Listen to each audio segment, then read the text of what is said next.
When his daughter disappears, a desperate father turns to a psychic for answers. She's passed. The psychic tells him she's already dead. My mind just didn't want to accept it. But detectives are skeptical. As a detective, I have to look at hard, plain facts. But as her visions begin to ring true, they bring a warning. I really feel panic. Same guy that killed Stacy is going to kill again. Can the psychic lead police to a killer before it's too late?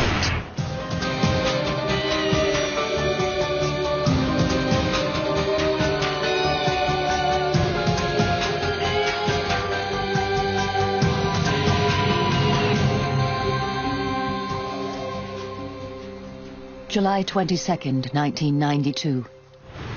In Tempe, Arizona, a suburb of Phoenix. College student Stacy Hendrickson disappears from her apartment without a trace. She was just 21. For her father back home in Ohio, it's the worst thing he can imagine. I never ever thought I'd have to face this kind of thing in my life. My mind just didn't want to accept it. And then finally when it hit me, I just, like I say, my knees buckled and I just fell in the chair. In Arizona, Stacy was going to college, away from home for the first time. A compassionate, caring young woman, Stacy was training to help children with diabetes, a condition she herself suffered from. If she's still alive, her disease may be her worst enemy. There's a time element involved, and it's very serious. She's probably got approximately 48 hours before she'd go into insulin coma. Tempe, Arizona detective Alan Reed is placed in charge of the investigation. He begins at her apartment, where she was last seen. We knew that Stacy was missing and that she was diabetic, and I found inside the refrigerator her insulin, which she needed to take. And we thought that she would have taken that with her if she had gone voluntarily with someone. But it was obvious that there had been some type of force used, as we had two forced open doors. Stacy's roommate Virginia was at her mother's the night Stacy disappeared. She provides a list of friends for police to talk to. Reed hopes one of them will know where Stacy is. But back in Ohio, 2,000 miles from the investigation, Stacy's father can't just sit back and wait. A neighbor convinces him to talk to a psychic. Hi, I'm Molly. Hi, Neil. I felt some desperation in his voice that kind of made me realize that whether he was skeptical or not, he was at wit's end. Gail St. John claims she can see and feel things that most of us cannot. Her gift has helped to find other missing children. Maybe she could find Stacy. And I started looking at Stacy's picture. And I was just kind of, just picking up vibrations between looking at the picture and feeling Raleigh, and just kind of, and all of a sudden, just, it was so fast, Stacy was next to me. And I kind of took Raleigh's hand and said to him, I have to tell you something. Stacy's gone. And I just kind of a lump in my throat. And she starts describing an area.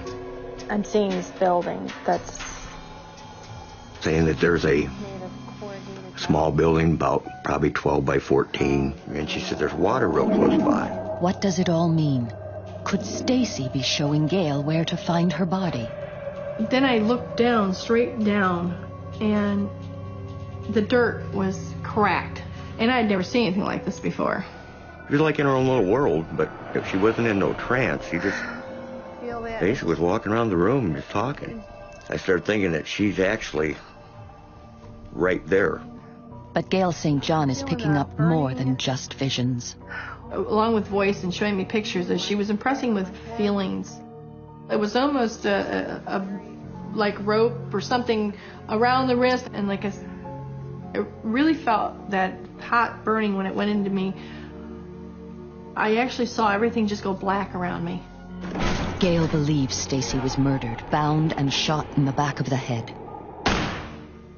But there's a lot of things you try not to go into as far as those details. Whether she was real, it was an act, whether I having the skepticism that I had, and being 2,000 miles away or 1,800 miles away, I just didn't know. I couldn't say it was for real or it wasn't at that point in time. Later on, that's a different story, but right then Back in Tempe, Arizona, Detective Reed's investigation continues. He has few leads, but forensics have unearthed one important clue. Whoever forced their way into Stacy's apartment left fingerprints behind. Maybe someone in Stacy's apartment complex saw something. Have you heard anything unusual in the last several hours? No. Reed gets lucky. Stacy's neighbor across the hall witnessed the break-in. Pushing on the door and banging on the door. Who was this mysterious intruder? Did he kill Stacy as the psychic believes? The disappearance of a 21-year-old college student in Tempe, Arizona sends a desperate father to a psychic. But what she sees, he doesn't want to hear. She tells him his daughter is already dead. But police believe Stacy Hendrickson has been abducted and could still be alive. Now they've found a witness who could lead them to Stacy. He hears the sound of steps coming up to this second-floor apartment. And as he is awake, he hears some pounding on the door. So he looks through the peephole and he sees this young white male, approximately 25 years old, banging on the door. Banging on it, there's no answer or anything, so finally He tries forcing open the door with his shoulder, with his hands, and then does a little drop kick and then makes entry.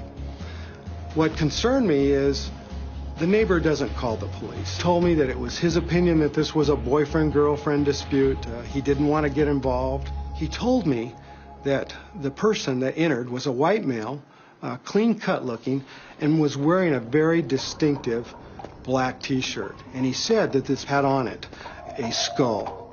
In Ohio, Roland is desperate to find out anything about his daughter, so he calls Detective Reed and tells him about Gail St. John and her strange visions.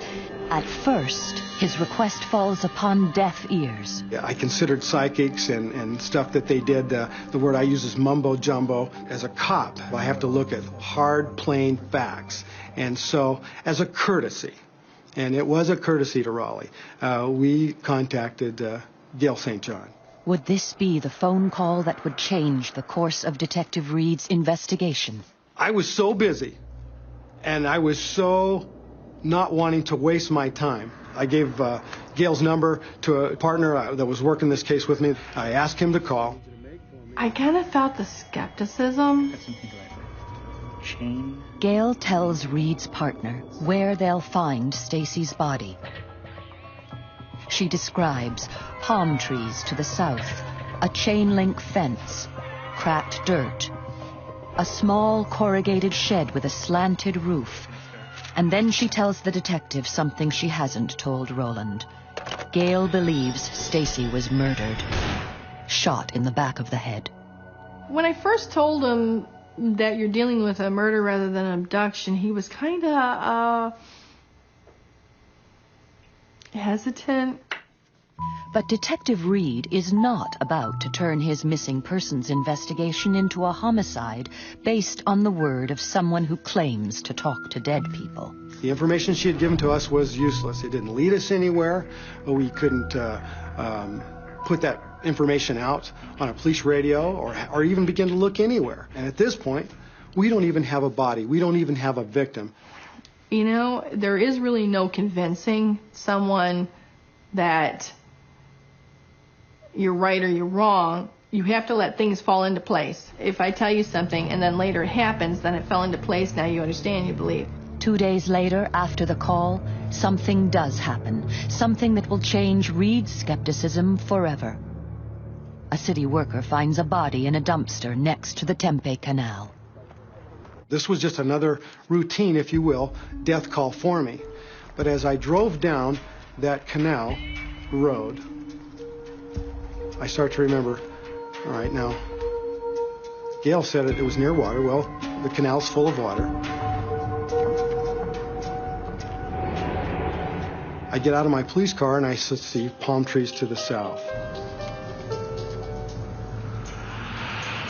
I look down and I'm walking on cracked earth. And oh my gosh, I see a rolling machine, which is a conveyor belt. And this machine specifically removes debris from the canal as it floats down and places that debris into a dumpster. The hair on the back of my neck was just standing straight up because everything that Gail had told the police, it was like a picture. It couldn't be a better match. When police remove the body, it's so badly decomposed from the hot sun and water that a photo ID is impossible. Was the psychic right? Is Stacy dead, and could this be her body? The disappearance of a 21-year-old college student sends her father to a psychic. Gail St. John tells him his daughter is already dead. Police believe she could still be alive, but when a body is discovered in a canal, just as the psychic predicted, the lead detective begins to take her visions seriously. Even though I could not make a positive ID of her at that point, based on what Gail said, in my heart I knew that this was Stacy Hendrickson. One other clue convinces Reed the body is Stacy's. Something Gail St. John said. And as I picked Stacy's body up, I could see that she had ligature marks on her wrist and that she had been bound. And she was x-rayed, and it was apparent from the x-ray that she had been shot in the head. And at that point, I became somewhat of a convert to the information and the gift or the ability that Gail St. John had. A hard-boiled detective is now a believer, and with a killer on the loose, he wonders what else Gail St. John knows. Can the psychic really help the cop find Stacy's killer? I can't tell you how astounded I am. I do have a killer out there, and the information you gave us was accurate. I think he, at that point, dropped his skepticism and was more open to saying, okay, now I see what you said was right. Where do we go from here? The next day, Stacy's father flies to Arizona to help ID the body of his daughter.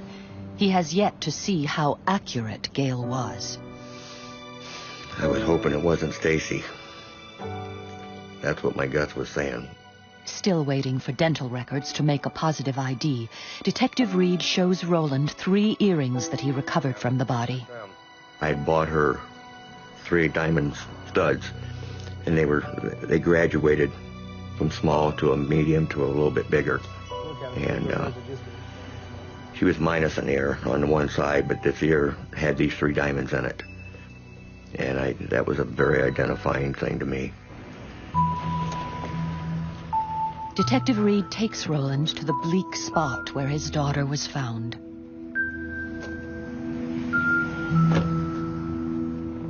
When we got there, he was amazed. He was amazed at what he saw, that were really exactly as Gail had said.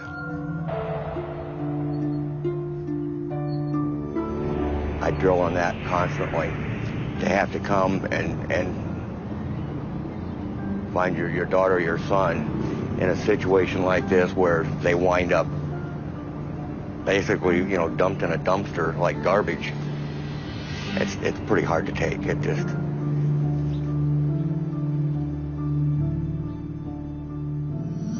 Once we had recovered Stacy's body, I can't begin to describe the pressure then that begins.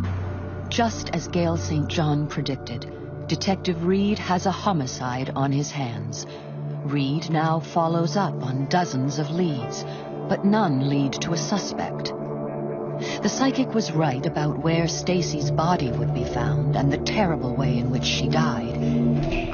Detective Reed, Days after discovering the body, Reed gets a disturbing call from Gail. I really feel panic. I feel panic. She says the killer is about to strike again. the same guy that killed Stacy is going to kill again. Who's he going to kill? Virginia. I mean, she's real specific. I'm feeling terrible panic now. Stacy's just going wild here. trying to describe what's happening and what's going to happen, and the roommate's life is in danger. She's going to go see this guy, and she's just going so fast. I'm trying to absorb it, and of course, the detectives are you still there? Yeah, but I'm trying to listen to your conversation and hers. And sometimes you feel like you're halfway between two worlds. And part of me goes, this is pretty outlandish. The other part of me says, you know what? I can't disregard it. Look what happened when we went to the scene and found all those things she said. Reed heeds Gail's warning and asks Virginia, Stacy's roommate, to come down to the station. Gail has also told him that Virginia knows the killer and is reluctant to make him a suspect. And about an hour ago. And then I look at her in the eyes, and I said, I just got a call from Gail St. John. And she says that the same person who took the life of your friend is going to kill you tonight. In Tempe, Arizona, a missing persons case has become a full-scale homicide investigation. Eerily, psychic Gail St. John predicted that 21-year-old Stacy Hendrickson had been murdered days before police found her body. Now, Gail is warning police that the killer is about to kill again. She says that Stacy's spirit has told her that the next victim will be her roommate, Virginia. I tell her that Stacy's father had contacted a lady who has a gift.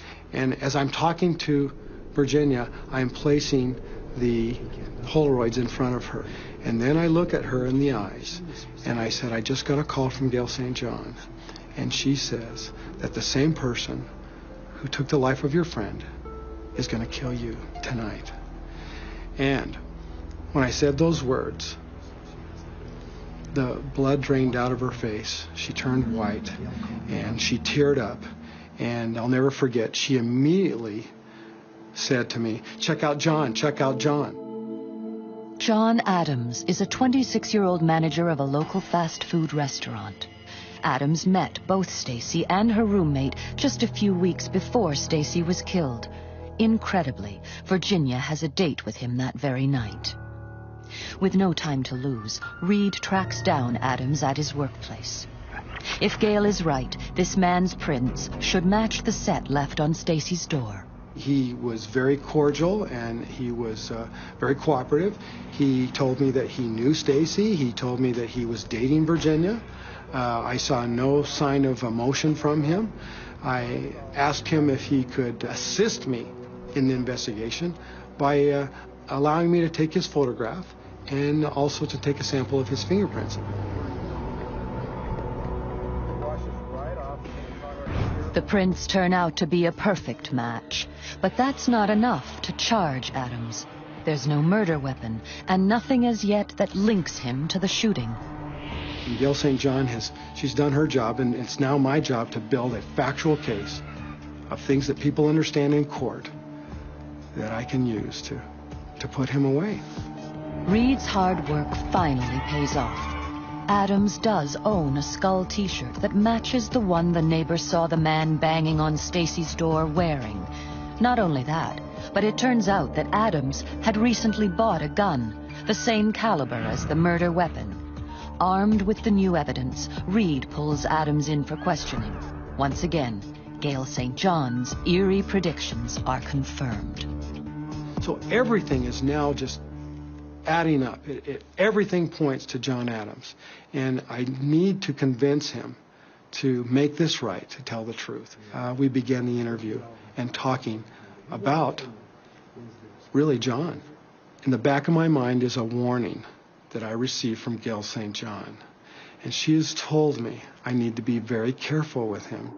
John is full of rage and anger, but she tells me that he can change from this nice, courteous young man to a raging bull. I need you to know that... And at a certain point in the interview, I could tell that John was ready to talk. John began to weep. He did tell me at that point that he did kill Stacy Hendrickson. He did what? That this was a murder, and I would have to charge him with a murder. In the twinkling of an eye, and becomes this raging bull and attacks me. No! No! Again, what Gail St. John had said was true. This man attacked me. John Adams is charged with the murder of Stacy Hendrickson, and he eventually makes a full confession. In court, the final terrible moments of Stacy's last night alive were revealed. On July 22nd at 2 a.m., Adams arrived at Stacy's apartment, fueled on drugs and alcohol.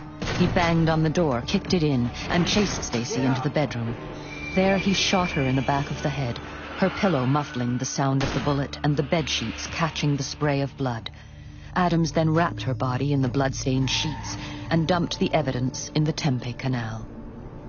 Days later, it was siphoned from the water and deposited in a dumpster, the exact location described by Gail St. John. I went on to work homicide almost 10 years, and in those 10 years, I never, ever dealt again with someone like Gail St. John. Stacy saved her roommate's life. That's what it boils down to. If she hadn't said it to me, if she hadn't got that across to me, then we would have had another murder. In court, Adams pleads guilty to manslaughter and is sentenced to 29 years in jail. I figure you'd have to be a little crazy to do something like that, but I don't know how they feel. What promotes them thoughts to do things like that to some innocent person. After all, she was in her room bed, sleeping. She wasn't bothering anybody. You know, why?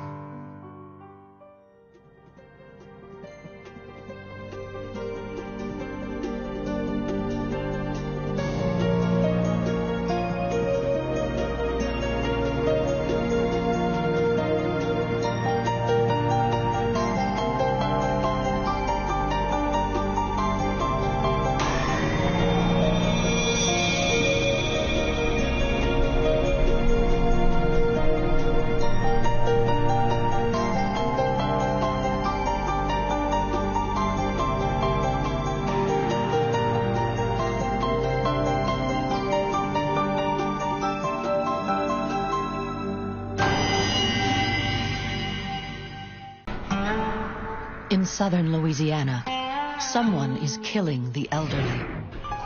A psychic 4,000 miles away says she can see the killer. I saw that he was wearing gloves and that he was very anxious, and he was looking for a way to get in. They knew they were getting beaten, and they knew they were going to die. It was horrific, the manner in which he beat and killed human beings. There was a lot of fear going around the community that a lot of people thought they might be the next victim. Can a psychic's paranormal insights help police stop a psychopath before he kills again?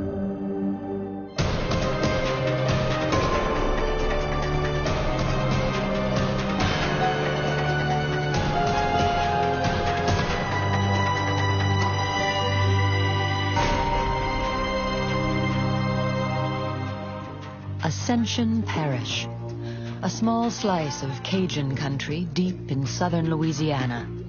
Within the parish, the small city of Gonzales, a peaceful community of friends and neighbors that prides itself on being the jambalaya capital of the world. It's a place where no one worries about keeping the doors locked at night. But in April of 1997, that peace was shattered. So I was on duty at the time and heard a report over the radio of a possible homicide that occurred within the city of Gonzales. Police are shocked to discover that Lillian Philippe, a 71-year-old widow, has been brutally murdered in her home. It's the first homicide victim in Gonzales in 11 years. It's so beyond what you expect that when a situation like that happens, it just goes beyond your range of feelings there. She was scheduled to go on a church bus trip to a casino about an hour and a half drive away. And she was very prompt all the time. If she said she was going to be at 8 o'clock, she was there at 7:45. She did not show up. Gonzales Police Chief Bill Landry is one of the first to arrive at the crime scene. She was on the floor and at the foot of her bed. It's obvious that a knife was used in the attack. There were noticeable stab wounds and some defensive wounds on her hands. There was very little trace evidence that was left at the scene. The coroner on the case, Alfredo Suarez, is unsettled by the brutality of the killing. She sustained multiple stab wounds to the neck area. Both jugular veins were severed by the deep stab wounds to that area. Furthermore, the larynx was partially severed, as well as the right lobe of the thyroid gland. In essence, she bled to death, and at the time, in that town of Gonzales, this was a horrifying death because the people in that town are not used to this kind of violent, brutal, bloody death. Miss Leon's death caused a lot of concern because their quiet neighborhoods were now infiltrated with someone who had committed a murder. I mean, there was a lot of fear going around the community that a lot of people thought they might be the next victim. But what the people of Gonzales don't know is even more terrifying. The death of Lillian Philippe is the third murder committed in the past 6 months along the airline highway. A highway that cuts through Ascension Parish, connecting Baton Rouge to New Orleans. Victor Rossi, the first victim, was beaten to death with a baseball bat. The second, Barbara Bourgeois, was stabbed to death. Every time something like that happens, you lose a little bit of your innocence. And yes, it certainly we certainly lost our innocence during these events here. 3 bodies in 6 months. Each victim was elderly and attacked in their own home, but police are stuck. But we were running into dead ends. It seemed like every suspect we may have come up with was eliminated. Then Chief Landry receives a telephone call that will alter the course of the investigation. I had received a call from a high school classmate of mine, Marcia. Marcia lives in Honolulu, Hawaii. She is the niece of Lillian Philippe. She asks Chief Landry to consult with her friend Rose Kopp, a psychic. It was suggested to him that I might be able to help. Marcia had some concerns because they didn't know if the possibility if it was just a group of friends, the families that were friends together. They didn't know who was a target. She was concerned for the welfare of her family and just the welfare of Miss Lee, and to want to know if we were able to detect who had committed the crime. Frustrated with the case, Chief Landry is willing to try anything, even a psychic. I told him that I had worked on cases before and that I might be able to identify to some degree the perpetrator of the crime and might be able to offer some clues or hints into the investigation. I asked Chief Landry to send me a photograph of the victim and a small personal item of hers. And the photographs of people actually tell me things. I look into the eyes, and it's a matter that transcends physical reality. Once I see a person's photograph and touch an object that belongs to them, I'm able to connect better with the target. But before the photo reaches Hawaii, the killer strikes again, this time a double homicide. Once again, the airline highway, just down the road from the home of Lillian Philippe. Seniors Sam and Luella Arcuri have been bludgeoned to death in their home. Then 5 days later, another killing. Joan Brock, 55, is beaten to death in her backyard.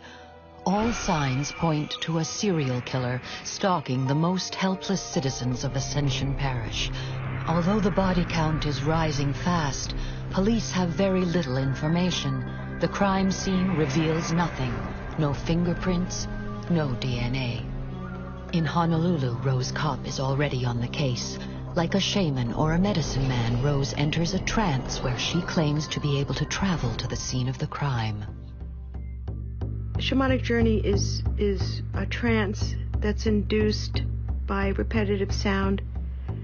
Slowly, by just focusing on the sound of it, your brain waves alter. and you feel very light. So I move out of body, flew over Diamond Head, over the Pacific Ocean. My intention was to go to Miss Lillian's house. I flew over California, Texas. I went to Louisiana, and I ended up standing in the carport. And I turned around and I looked over my right shoulder, and there was so much blood all over the place.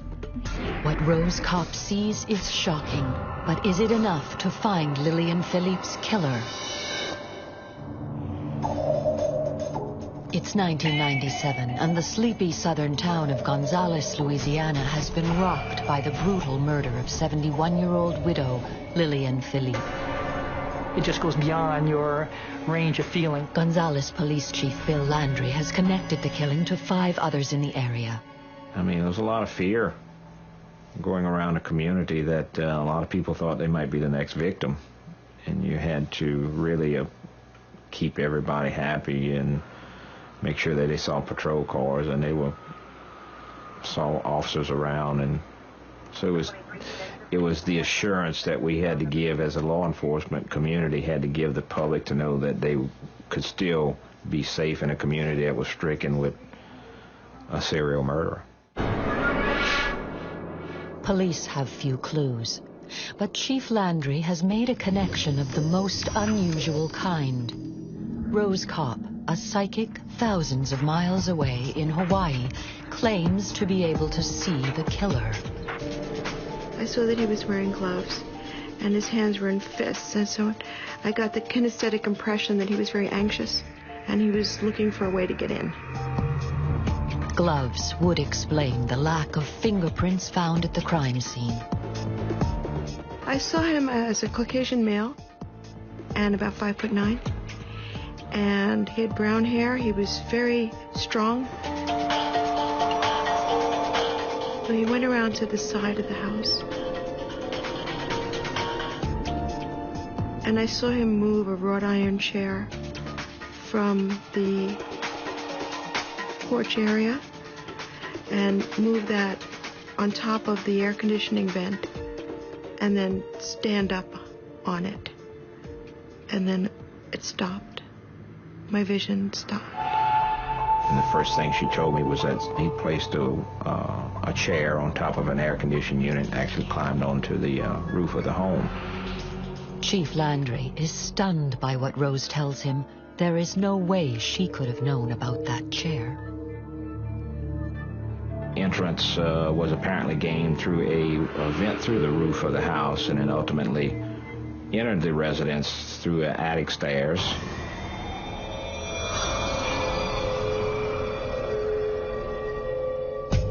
He was like a snake, like an anaconda, or those snakes that wrap around you, and he just seized on her and was stabbing her in the neck, in the throat, and there was so much blood all over the place. And I recall her trying to get him off of her, and she couldn't.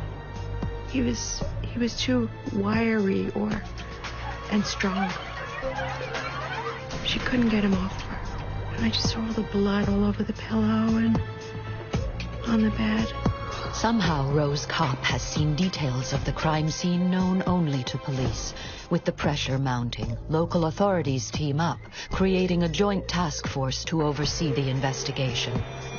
The task force was composed of St. John, the Sheriff's Department, St. James, Ascension Parish Sheriff's Department, and the City of Gonzales to try and collect all information. District Attorney Charles Long monitors the task force. The task force thought it wise to consult the FBI Child Abduction and Serial Killer Unit in Quantico, Virginia.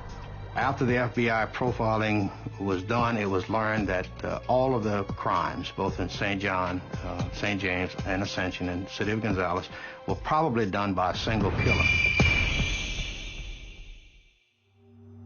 Now, certain he's dealing with a serial killer, Chief Landry once again contacts Rose Kopp. And he asked me if I would go back and see what his motives were, if I could give a more detailed description of him. Rose takes another shamanic journey to the crime scene. I flew over to Louisiana again, and I landed by Miss Lillian's house. And I turned around and I looked over my right shoulder, and the dark-colored sedan was there. I moved inside the car, and I noticed on the floor of the car were gambling slips, lots of papers and betting slips and things like that. Amazingly, Rose's vision matches with what investigators believe is fueling the killing spree. We thought that robbery was the motive. There was no other reason to consider why someone would prey upon Miss Philippi. We knew from other cases that there was some large amount of money missing, which we felt might be for a gambling habit. Rose also says she sees someone new, the killer's girlfriend. And I saw her in a place serving food.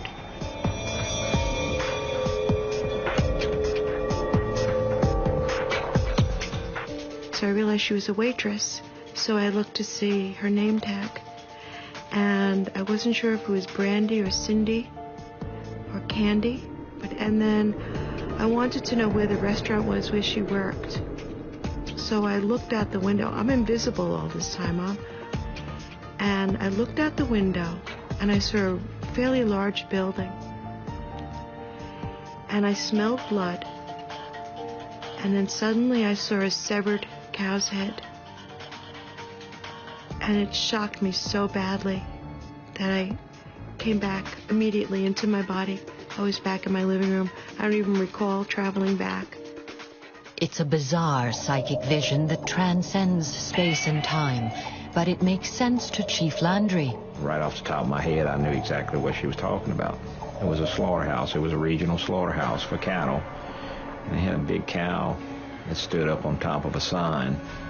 The slaughterhouse Rose can see was torn down years ago. I mean, I got officers who didn't know that that sign existed at one time or another. I do remember it because as a kid I remember the slaughterhouse. And when she said, "I see a cow on a sign," it was right off the top of my head. I knew exactly what she was talking about.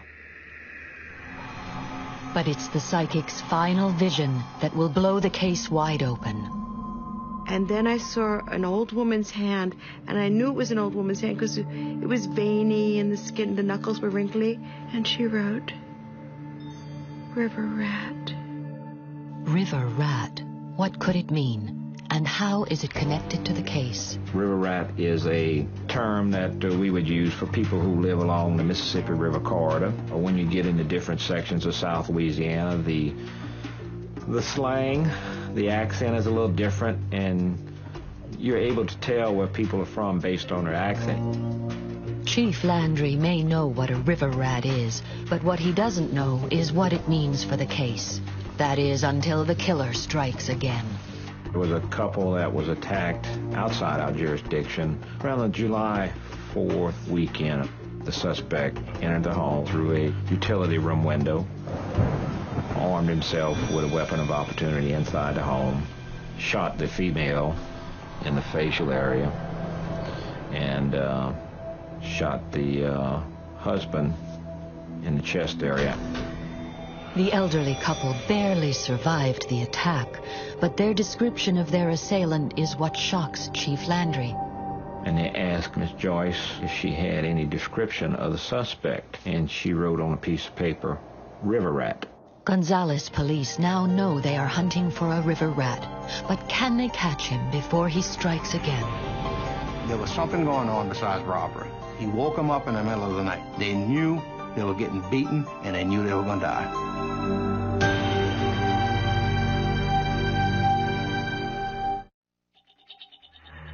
A serial killer is on the loose in Ascension Parish, Louisiana.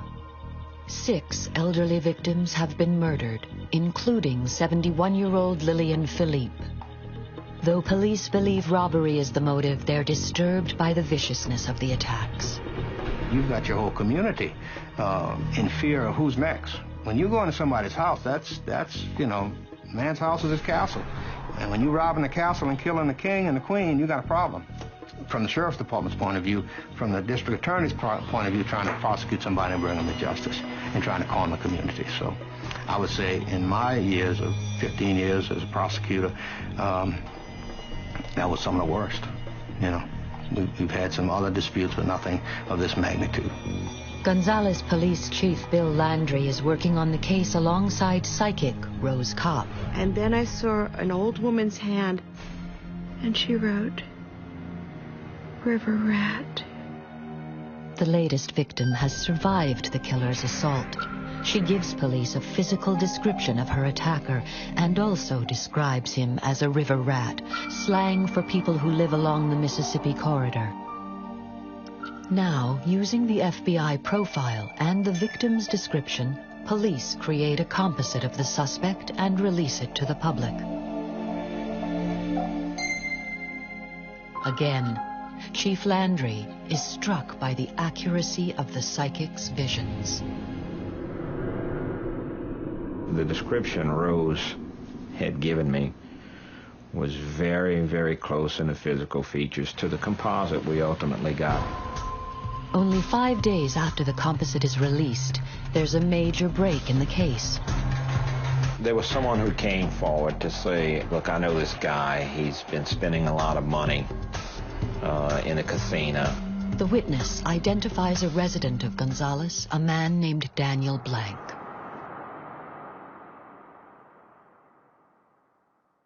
When you gamble, you have that little cord you put in a slot machine, or it tracks not only your earnings, but your losses also.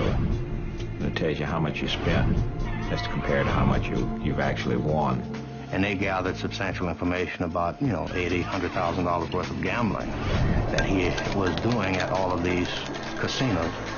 And you compare that with what you thought his salary would be for a self-employed mechanic, and it just didn't add up. Then you look at what associations Daniel may have had with each victim, and there was some relationship with auto parts, maybe a friend of the family.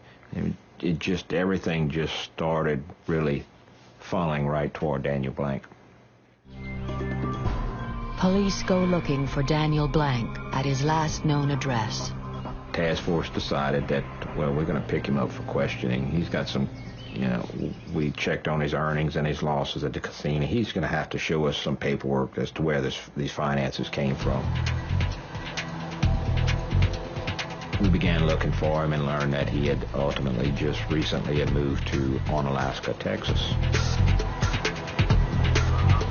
And so we contacted the authorities in Onalaska and sent our task force to Texas to further the investigation. In Onalaska, Texas, investigators find Daniel Blank and question him about the murders. It was a very long interview. I think it was approximately a 12-hour interview.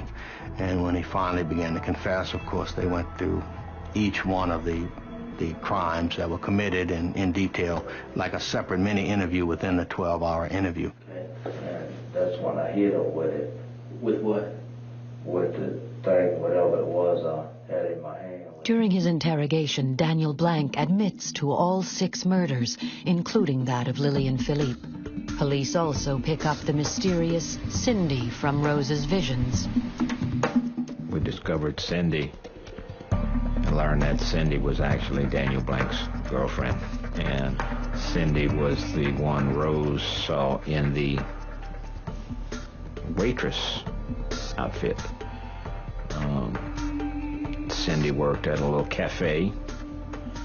Daniel would frequent the cafe because there were video poker machines, gambling machines, and Daniel would, and I feel that's how Rose saw Cindy, but when she saw Cindy, Daniel would have been right inside gambling. So she actually saw them both there, but she only read Cindy's name, I think. Police learn Cindy waitresses across the street from the site of the old slaughterhouse, just as Rose had envisioned. His girlfriend, Cindy Bellard, is released after making a deal to cooperate with prosecutors. In his confession, Blank reveals the brutal details of his murder of Lillian Philippe. After using the wrought iron chair to gain access to the home, Daniel Blank attacked the elderly widow with a trophy, then stabbed her to death with a kitchen knife.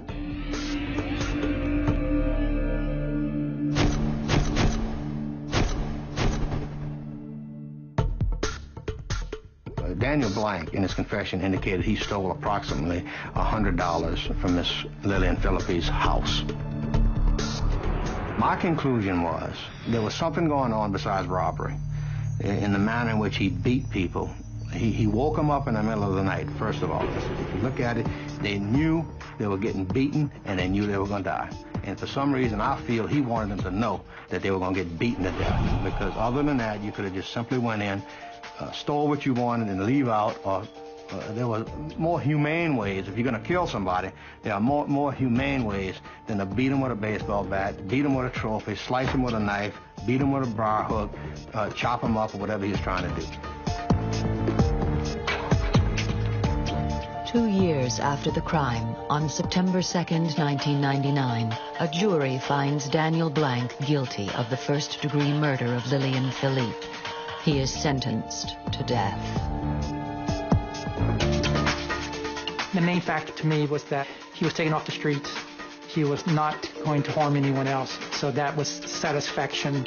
Despite being over 4,000 miles away in Honolulu, Hawaii, somehow Rose Kopp was able to tell investigators in Gonzales, Louisiana, remarkable details that at the time only the killer could have known. He did use a chair to break into Lillian's home.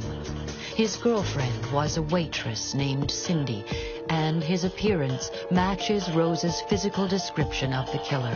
He had a gambling problem, and he was a river rat. For Ascension Parish, the conviction of Daniel Blank returns a sense of peace.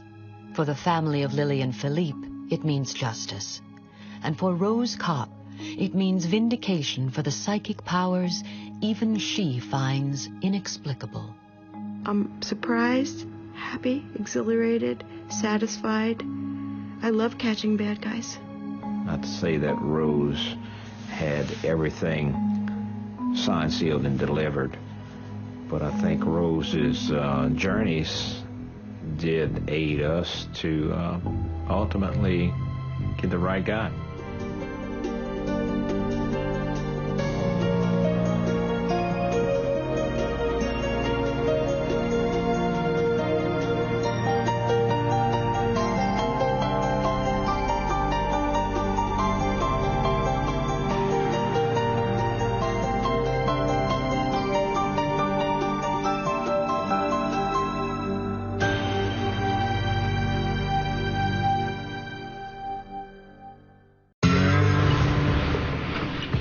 In Malvern, Arkansas, the son of a local police investigator is abducted at knife point.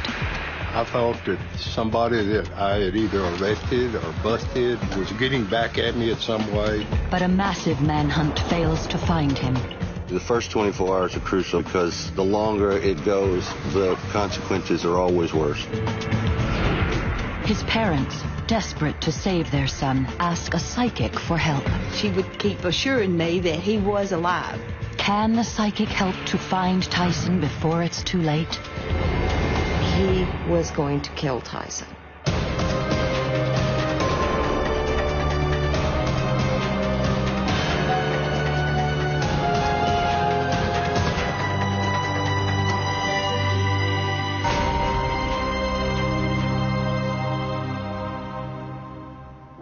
Malvern, Arkansas, a town of 9,000, is home to the world's largest brick factory. It's also home to 17-year-old Tyson Eford. A typical teenager in his last year of high school, he's passionate about basketball and his pickup truck. To pay for his first set of wheels, he also works part-time on the night shift at the local food center. His shift on November 14th, 1991 begins like any other, until a man approaches Tyson and says that his beloved pickup has been hit in the parking lot. Telling the manager he'll be right back, Tyson follows the man out to investigate. He never returns. 30 minutes later, when the manager sees that Tyson's truck is still parked in the lot, he calls the police, and the police call Tyson's parents, Anita, a probation officer, and Henry Eford, a county sheriff. We get to the parking lot, and his truck and his school books and stuff are still there. I knew something had happened, because he thought more of that truck than he did anything in the world, you know.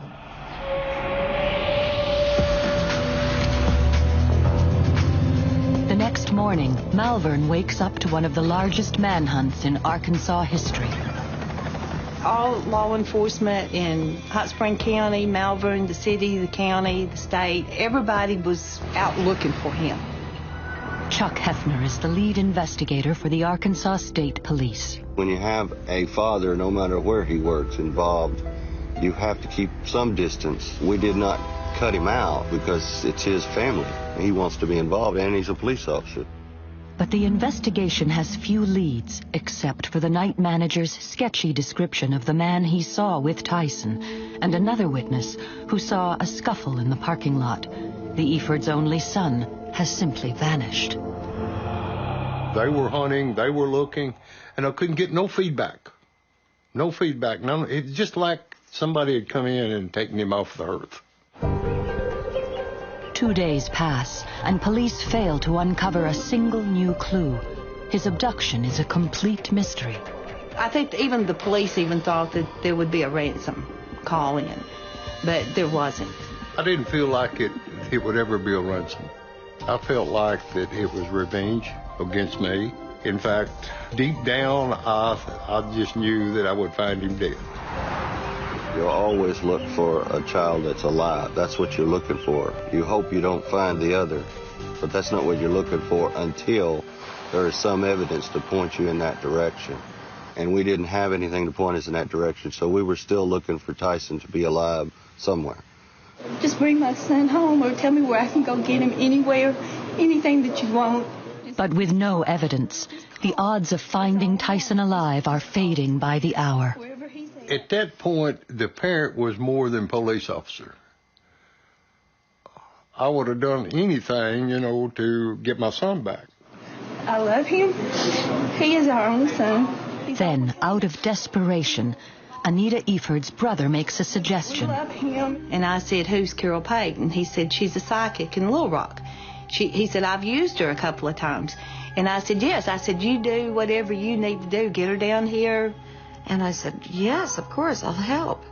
But I need some things from him in order to touch into him, to find out what's happened to him. Carol Pate learned as a young girl she had a psychic gift for finding missing people. Since then, she's been involved in hundreds of investigations. I use psychometry.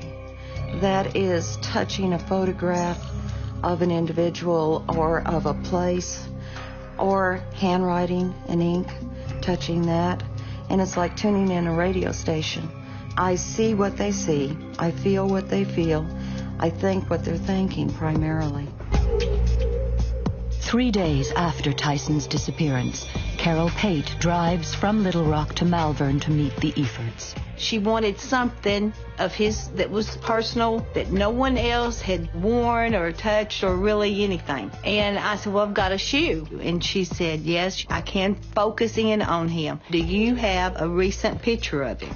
So they brought me a photograph, and they brought me his shoe, and I sat down at the table, and I quietly touched into both. And the first thing that I got was he was alive. Tyson's alive. That was wonderful. But Carol also tells Anita she is visualizing the whole abduction, just as Tyson had experienced it. I saw the whole thing immediately.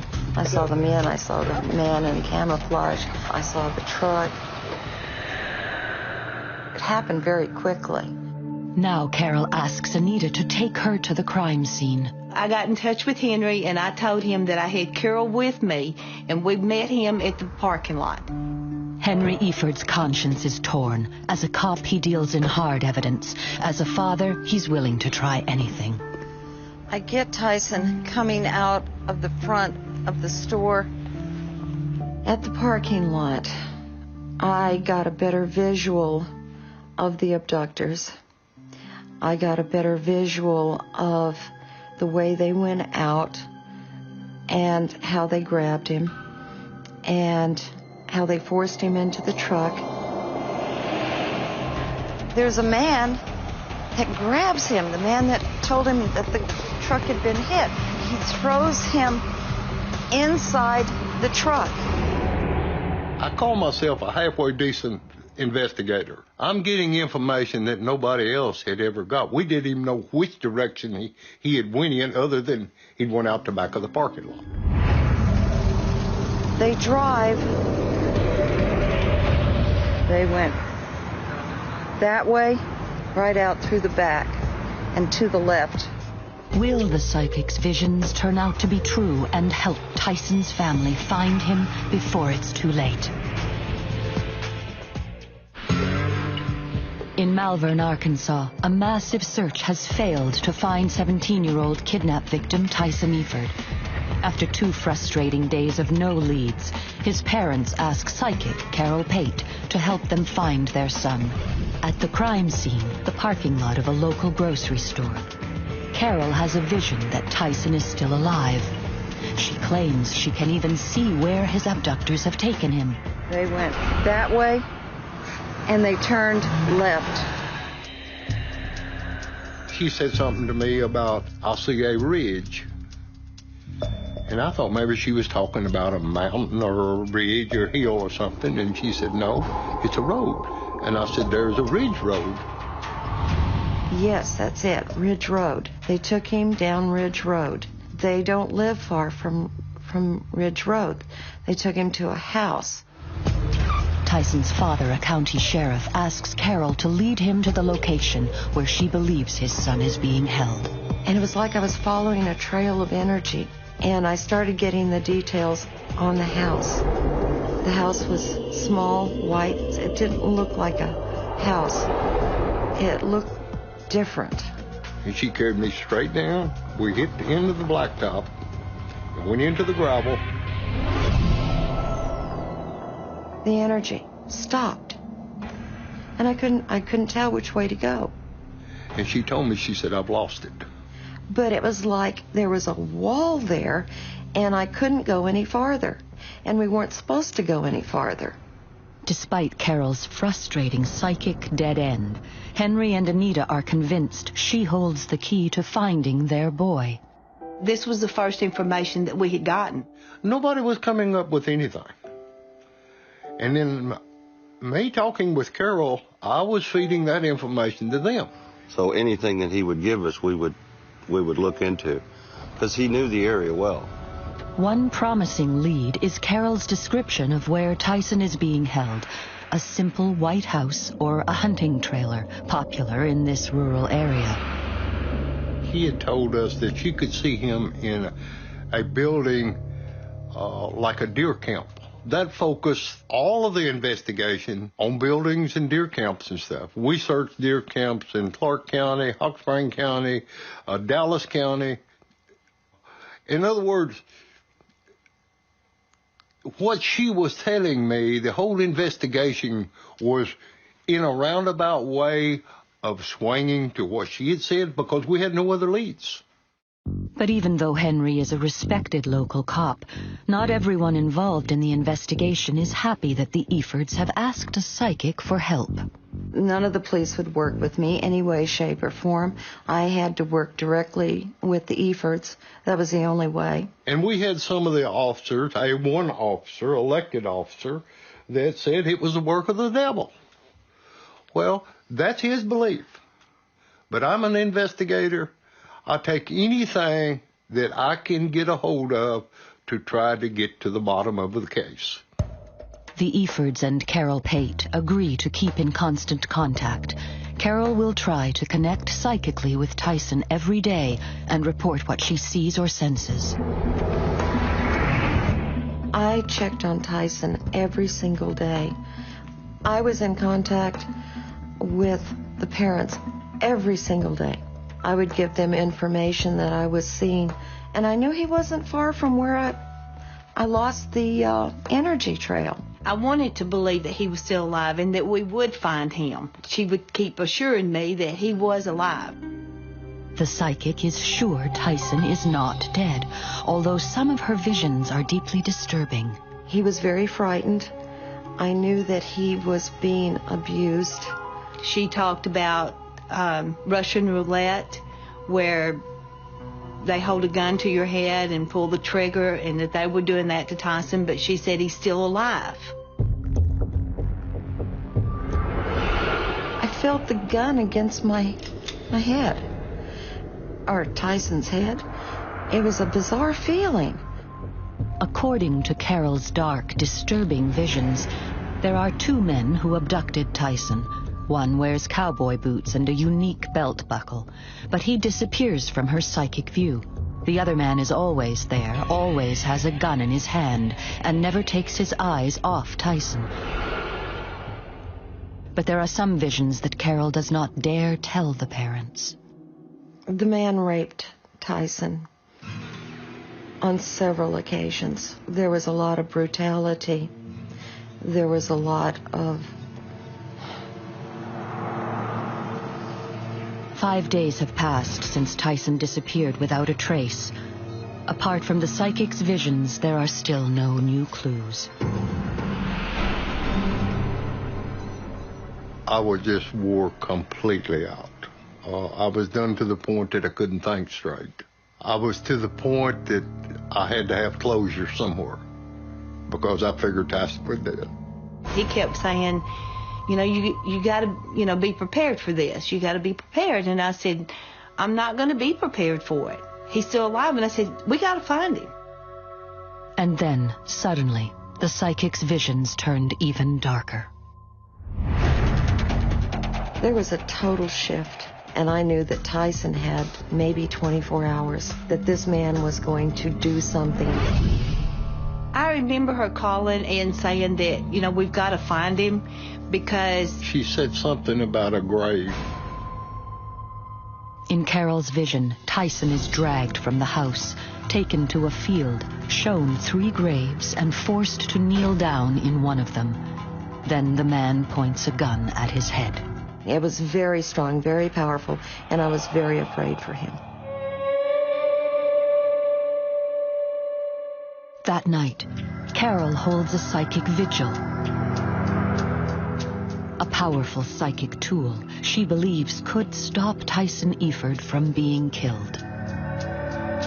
I recognize that my psychic abilities are gifts through God, and I ask and I pray for help, and I do it in the name of Jesus Christ, and it has never failed me, ever. Lord God, we ask at this time for the safe return of Tyson Eford, that there be no harm done to him, no harm to anyone involved. And we ask this now in the name of our Lord and Master, Jesus Christ. The same night, around 2 a.m., Malvern police get an unexpected phone call.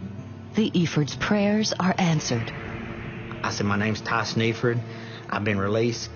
Against all odds, Tyson Eford has been let go, released on a lonely stretch of highway just a mile from his house. And he reached over to me and said, can we be friends?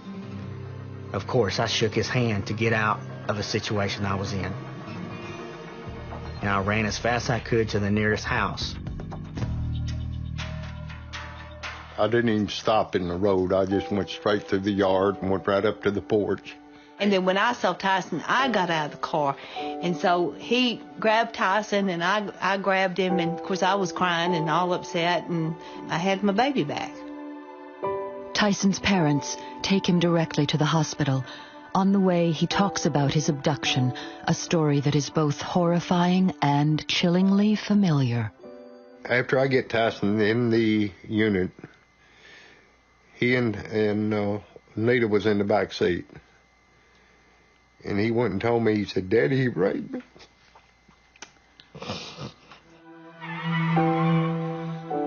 Tyson's story is so horrific. His parents are grateful that he's alive to tell it. But it's also so bizarre, the police are finding it hard to believe. A massive manhunt involving the FBI, state and local police, and hundreds of volunteers can't find 17-year-old Tyson Eford. But 6 days after his abduction, he's suddenly released in the middle of the night near his house. This highway right here is Highway 9. This is where I was dropped off when I was released. And I ran to the nearest house down this road right here. Like the family, the police are relieved and amazed Tyson is still alive. But the story he tells is so horrifying, it's hard for the police to accept. Myself and an FBI agent interviewed him for about 5 hours. I needed more information to corroborate what he was telling us. They said, there's no way he could have gone through what he went through and survived. The police may be skeptical about Tyson's dark tale, but remarkably, it matches exactly with Carol Pate's psychic visions. There was questions that I did ask him. I said, was there any guns? And he said they stuck it up to my head. They put a bullet in it, and they kept pulling the trigger. I said, Henry, that's what Carol told us about the Russian roulette. I didn't know how she would know that. Only I would know that because I was the only one going through it. What Tyson went through, I experienced to a lesser degree, but nevertheless I experienced it physically. I could feel it physically. That's why I would disconnect. It was extremely painful.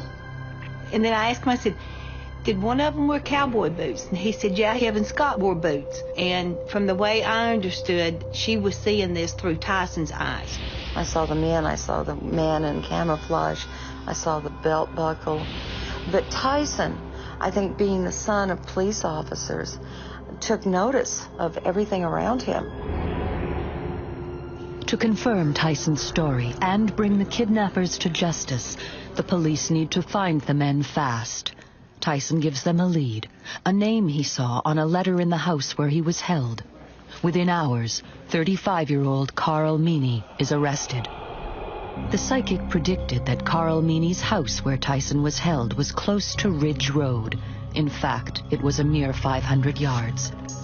It amazes me how close she was, how close she got to the house where I was. Carl Meany's address confirms even more of Carol's visions. His house is small, white, and located in the country. And the route that Carol saw the kidnappers take leads right to the door. There's 2 ways to go. But how did she know which road I was on? Why didn't she go somewhere in the city? It's amazing. This is the crossroads off of Ridge Road, where Carol Pate lost the scent right here. She didn't know which way to go, either right that way or left that way. But they went left. If they would have went right, they would have went right to the house. Meany's address confirms Carol's psychic vision and how close she was to actually finding Tyson. Was she also right about him being in mortal danger? And how close did she come to saving his life? On the 5th day of his abduction, Tyson remembers Meany tying him up and then leaving to go to town. He returns, edgy and upset, and tells Tyson, Your pictures everywhere, all over the stores, all over the store I went to. Obviously, there's a lot of people looking for you. And I think it really freaked him out where he's going to have to do something today. He was going to kill Tyson. That was my feeling. Later that night, He took me out, and he had a gun, a pistol, on him. Walked across the pasture. I seen 3 holes. I told the parents about the man taking him out and showing him the 3 graves. I never prayed much before, and I just prayed to the Lord that he would not kill me. When I realized that Tyson was going to die that night, I had to do something. I had to. On the night of the 5th day of Tyson's abduction, Carol Pate holds her psychic prayer vigil. Do I have your agreement for the safe return of Tyson Eford? I agree. I agree. I said, please don't do this to me. Please don't kill me. He says, I've got to kill you. Be released. I said, I promise I will not tell anybody where I've been. Just please let me go. In the name of our Lord and Master, Jesus Christ. And then I guess something keyed, his conscience keyed into him, said, I'll let you go.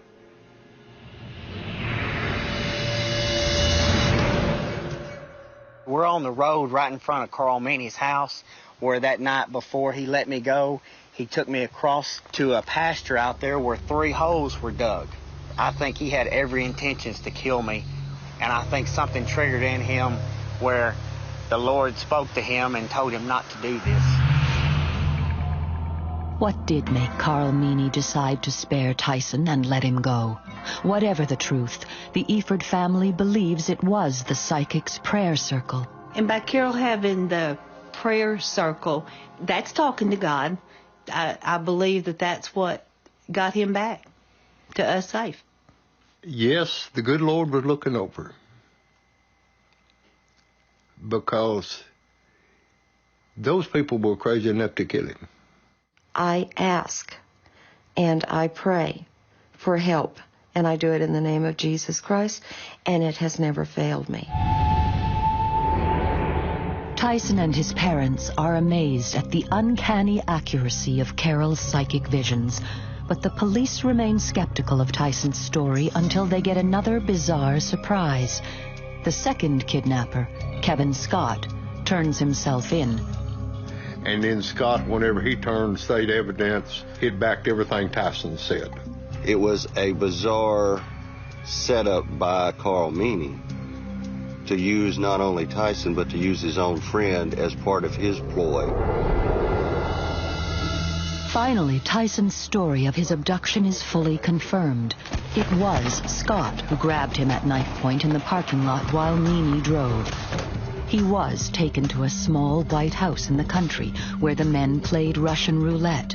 Meany had fooled Scott, telling him that Tyson was vandalizing his property and needed a scare. But after Scott left, the real reason Meany had abducted Tyson became clear. They're all playing tricks on Tyson, and Meany's playing tricks on everybody else. Very, very bizarre man, Carl Meany. With the testimony of Tyson Eford and Kevin Scott, Carl Meany receives 3 life sentences for the brutal kidnap and will spend the rest of his days in prison. Today, Tyson still lives in Malvern. He's married and drives a forklift for a living. He will never forget those 6 horrific days here on Ridge Road, nor a psychic's role in helping his family find him. I don't know much about psychics, but I know that she gave my parents hope that I was still alive. Tyson's alive. He's alive. He was our only son, and she was going to do whatever she could to help us and to assure me that he was still alive. She had been telling us the truth. She is somebody we'll never forget.